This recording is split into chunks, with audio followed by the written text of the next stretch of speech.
Voilà, je viens de finir de construire tout un ensemble de vignettes. Alors j'en ai 36 des vignettes, ça fait beaucoup, mais je compte en proposer à mes élèves une par semaine.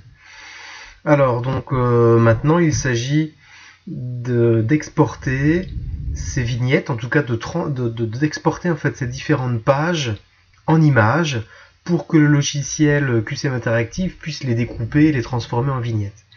Alors pour faire ça, donc là je suis sur la page numéro 1, donc je place mon curseur sur la page numéro 1, je fais fichier, exporter, donc c'est pas exporter en PDF, hein, c'est exporter. Donc à partir de là, il me propose un endroit hein, pour les exporter, enfin peu importe, alors je vais choisir le type, donc je souhaite une image JPEG. Alors à partir de là, donc qu'est-ce que je vais, pour simplifier les choses, je vais l'appeler page 1. Voilà. Et donc du coup, la page numéro 1 JPEG, donc je fais enregistrer. Et là, une fenêtre s'ouvre avec des paramètres supplémentaires, c'est-à-dire que l'image que va construire LibreOffice, eh bien, il faut que LibreOffice puisse savoir quelle taille doit avoir cette image. Alors, dans la résolution, je vais mettre 300. Alors en fait, il y a des paramètres qui sont préprogrammés, on va dire.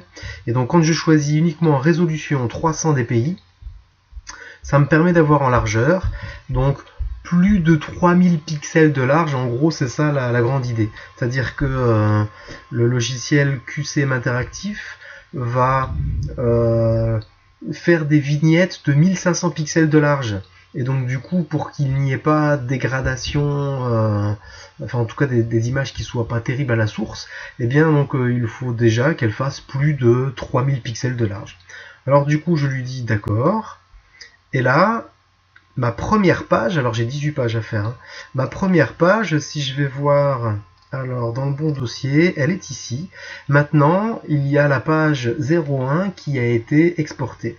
Si j'ouvre cette page, eh bien je me rends compte que j'ai mes différentes vignettes. Il n'y a absolument pas le tour, tout ça, mais c'est absolument pas grave parce que c'est le logiciel QCM Interactif qui le fera tout seul. Donc là j'ai fait la page numéro 1. Alors je retourne dans mon fichier LibreOffice. Je vais maintenant à la page numéro 2. Je mets mon curseur sur la page numéro 2. Donc, et je fais exactement la même chose. Fichier, exporter. Et donc là, toujours pareil, une image. Alors je clique sur page 1 et puis je lui dis ben, maintenant c'est la page 2. Enregistrer. On a dit que c'était en 300 dpi. Alors c'est un peu long, c'est répétitif, hein, c'est vrai. Il faudra que je me penche sur le problème pour essayer de construire une macro donc, dans LibreOffice qui fasse ça automatiquement. Mais pour l'instant, j'avoue que je n'ai pas eu le temps de le faire. Je ne sais pas le faire pour l'instant. Je suis à la page 3, fichier, exporter. C'est donc en JPEG. C'est la page numéro 3. J'enregistre et je suis en 300 dpi. Voilà. Et puis je vais faire ça jusqu'au bout, mais je vais vous économiser le temps d'aller jusqu'à la page 18. Voilà, je suis sur la page 17. Fichier, exporter, JPEG. Page 17. En 300. Et je vais donc sur la dernière page, 18.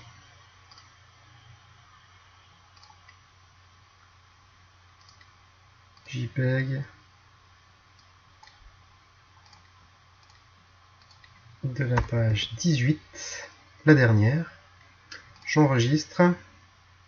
Je suis toujours en 300 dpi. Ok. Donc à partir de là, j'ai bien un fichier qui est un fichier ODT, un fichier LibreOffice, qui contient la source, c'est-à-dire les vignettes au départ, que je peux modifier, que je peux imaginer une faute d'orthographe, je suis trompé dans une réponse ou quoi, je peux revenir dessus. Et j'ai également maintenant donc tout un ensemble d'images. Toutes ces images qui sont là, de la 1 à la 18, on est bien sur des images qui, elles, sont difficiles à rectifier si jamais il manque un S ou quoi.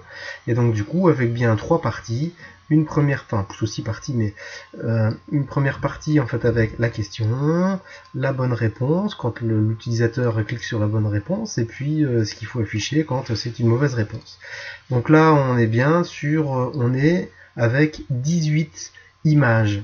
Et puis, je vais faire une autre vidéo pour savoir comment utiliser ces 18 images pour constituer alors 18 x 3, donc vignettes.